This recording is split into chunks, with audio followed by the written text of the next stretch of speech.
Coucou tout le monde, j'espère que vous allez bien et bienvenue pour un nouveau diète vlog. À mon grand regret, ça sera un diète vlog blabla update. Je vous avais tourné 2 ou 3 diète vlogs, 2 diète vlogs normales plus un diète vlog update, mais malheureusement vous ne pourrez jamais les voir. Et normalement, si Dieu veut, vous allez découvrir la raison pour laquelle dans le vlog de demain, pour ceux et celles qui suivent ma petite vie à travers mes vlogs famille. Donc du coup aujourd'hui je vous viens, étant donné que vous n'avez pas vu les diète vlogs en question, vous faire une petite update parce qu'il y a quand même pas mal de choses qui se sont passées, pas mal de choses que j'ai découvert et mon corps il a pas mal évolué. Là les filles, je suis dans mon 8e mois de grossesse. La dernière fois qu'on s'était retrouvés, je pense que j'étais dans mon 7e mois, fin du 6e mois, début du 7e mois, et on s'était arrêté en fait sur le fait que je me reprenais en main après avoir découvert que j'avais pris 16 kilos en 1 mois et demi et j'attendais les résultats de mon diabète gestationnel. Donc je vais vous raconter ce qui s'est passé juste après, les résultats également de ma nouvelle pesée et du coup un petit peu la suite que je n'ai pas diète vlogué suite à quelque chose qui m'est arrivé et surtout la perte de certains fichiers. Déjà, première chose, et c'est une très bonne nouvelle les filles, je ne fais pas de diabète gestationnel. C'est vraiment quelque chose qui me stressait beaucoup dans le sens où il faut savoir que dans ma famille il y a du diabète qui traîne.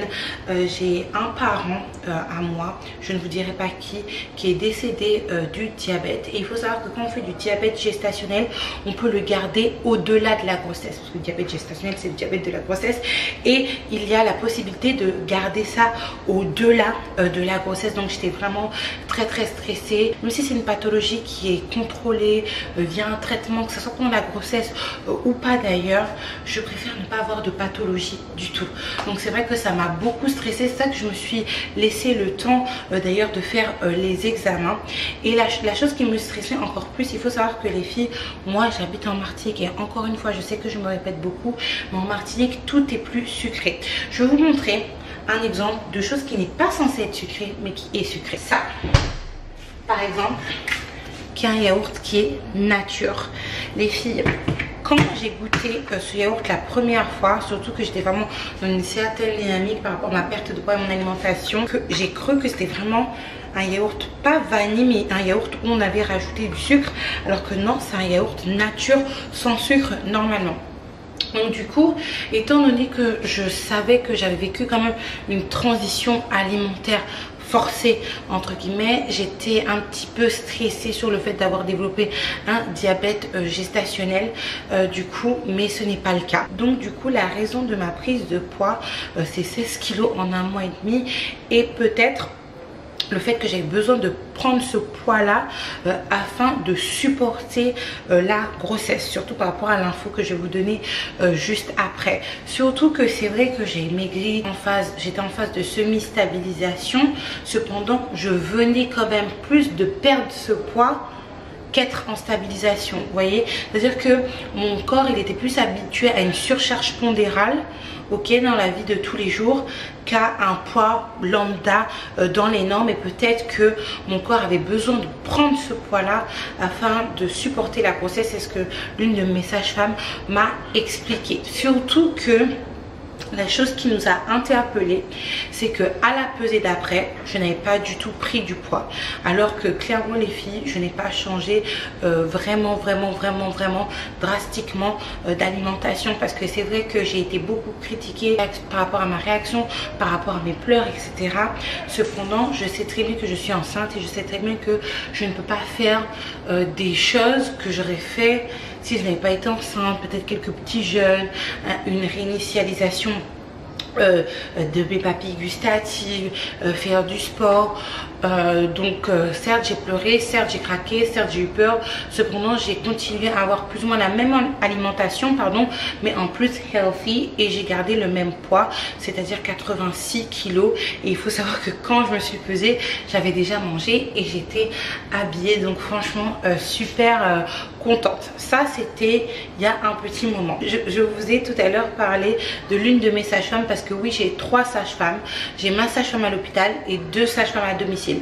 Pourquoi 2 sages-femmes à domicile? Tout simplement parce que j'ai été assignée à résidence, mais vraiment au-delà de ce qui était déjà en place. Avant on m'avait dit de ne pas trop bouger, de pas trop me dépenser, d'essayer de mollir sur tout ce qui va être activité à la maison et même tâches ménagères.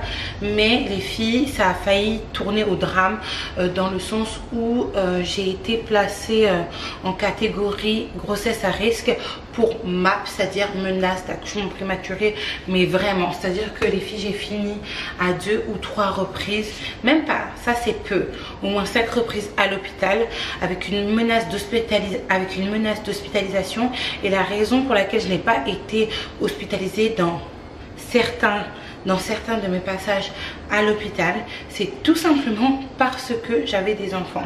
Parce que si je n'avais pas eu d'enfants et si justement je pouvais justifier de la présence, voilà, de toute ma famille ici en Martinique, j'aurais été hospitalisée. Donc j'ai été assignée à l'alitement. Et comment vous dire les filles que l'alitement, c'est terrible. C'est vraiment terrible, terrible, terrible, terrible, terrible. On s'en rend pas compte. Mais déjà dans un premier temps, et j'en ai parlé avec un professionnel de santé, mais je ne saurais qui, je me rappelle plus du tout c'est qui. Le corps n'est pas fait pour être en alitement. Un alitement en fait c'est un traitement non médicamenteux qui permet en fait d'éviter un accouchement prématuré ou certaines choses assez désagréables pour le corps. Cependant le corps il n'est pas fait pour être alité. Le corps il est fait pour être en activité, par la alterner de périodes de repos pour pouvoir reprendre l'activité de plus belle. Mais en aucun cas on est fait pour être alité en fait. C'est pour ça que les personnes qui sont alitées vivent aussi mal l'alitement.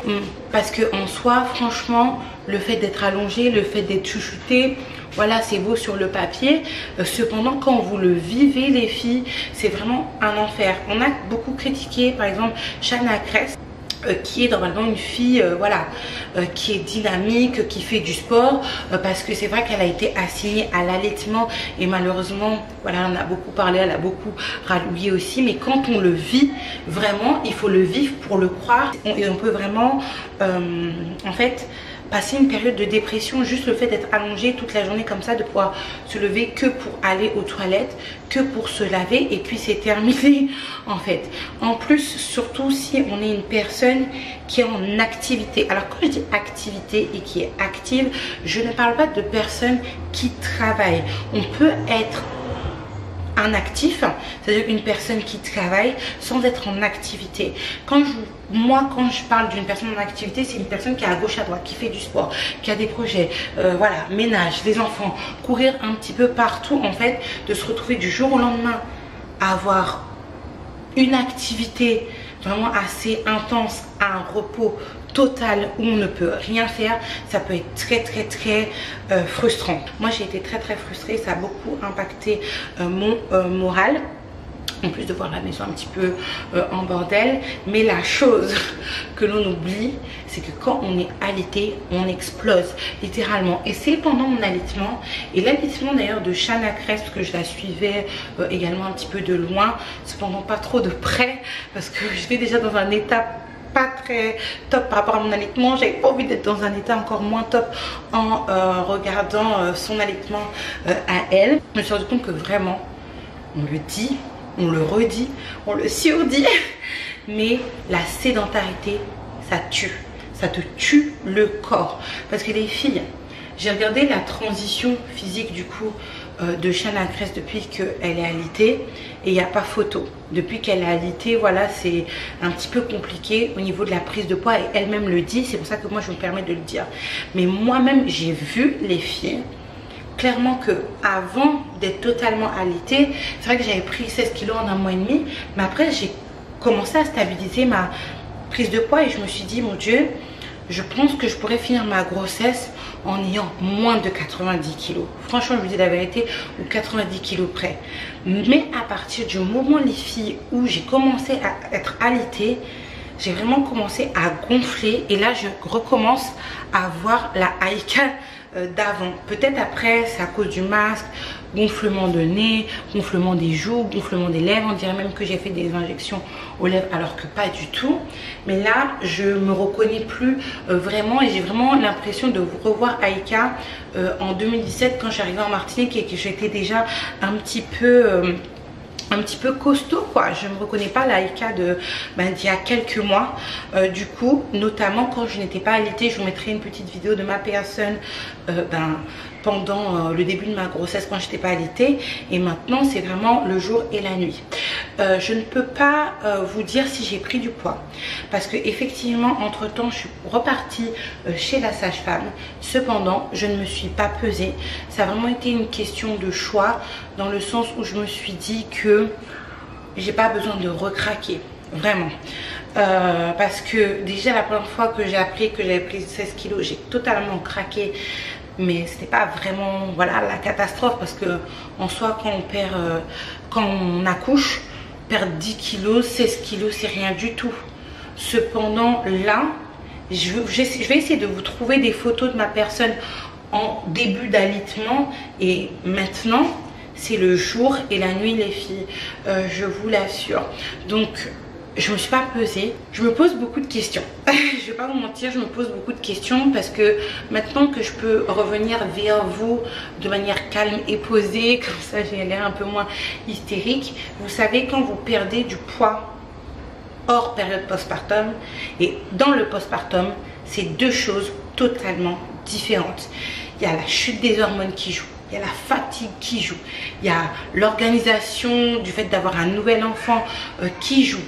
Il y a plein de choses qui jouent, et éventuellement les complications que vous pouvez avoir lors du postpartum, qui fait que demain, si Dieu veut, je vais pas pouvoir directement voilà faire du sport, surtout si j'allais, je vais pas pouvoir avoir ce contrôle de mon appétit entre guillemets. Donc je me pose beaucoup de questions par rapport à ça.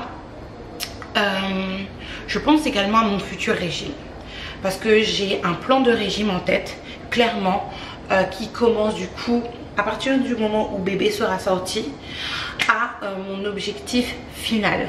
Parce que là les filles, c'est direction, destination finale, et surtout cette période de semi-stabilisation jonchée de voilà, petite prise de poids, perte de poids, petite prise de poids, perte de poids, qui est tout simplement en fait le fait de stabiliser m'a permis de voir à quoi je voulais ressembler et ce que je voulais être en fait, tout simplement. Mais ça je vous partagerai ça un petit peu plus tard. Actuellement les filles, je me suis fait une idée au fait que je vais sans doute ressembler à un petit moment à l'Aïka d'avant, clairement.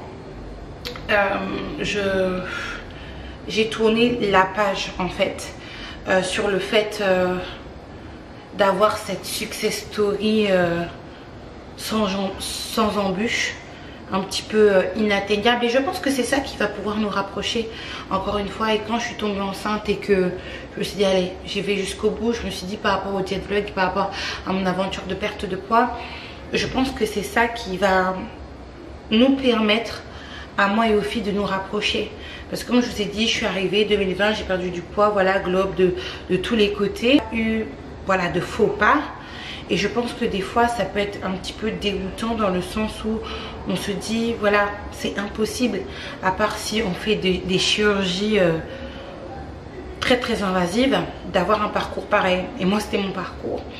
Ça me permet également de développer d'autres choses par rapport au site, etc. Et dans la vie tout arrive pour une raison, et j'espère du coup que on va se suivre. Donc voilà pour la petite update les filles. N'hésitez surtout pas à me dire vous où vous en êtes au niveau de votre perte de poids, que vous soyez enceinte, pas enceinte, en début de grossesse, appréhension, peur, ou si vous vivez les choses totalement sereinement. Si vous avez un problème de santé, qui vous savez que vous allez prendre du poids, dites-moi comment vous vous sentez en fait. Donc voilà, j'espère que cette petite vidéo vous aura plu. Je pense que vous avez remarqué que là voilà, on est reparti au niveau des vidéos, mais également là je pense que vous avez remarqué qu'on est reparti au niveau des vidéos régime, mais également au niveau des vidéos tout court. Donc j'espère que vous serez au rendez-vous et ça va continuer au-delà de la période des fêtes, ne vous inquiétez pas. N'hésitez pas à liker, commenter, partager cette vidéo. Moi je fais un gros bisou, je vous dis à la prochaine. Bye bye.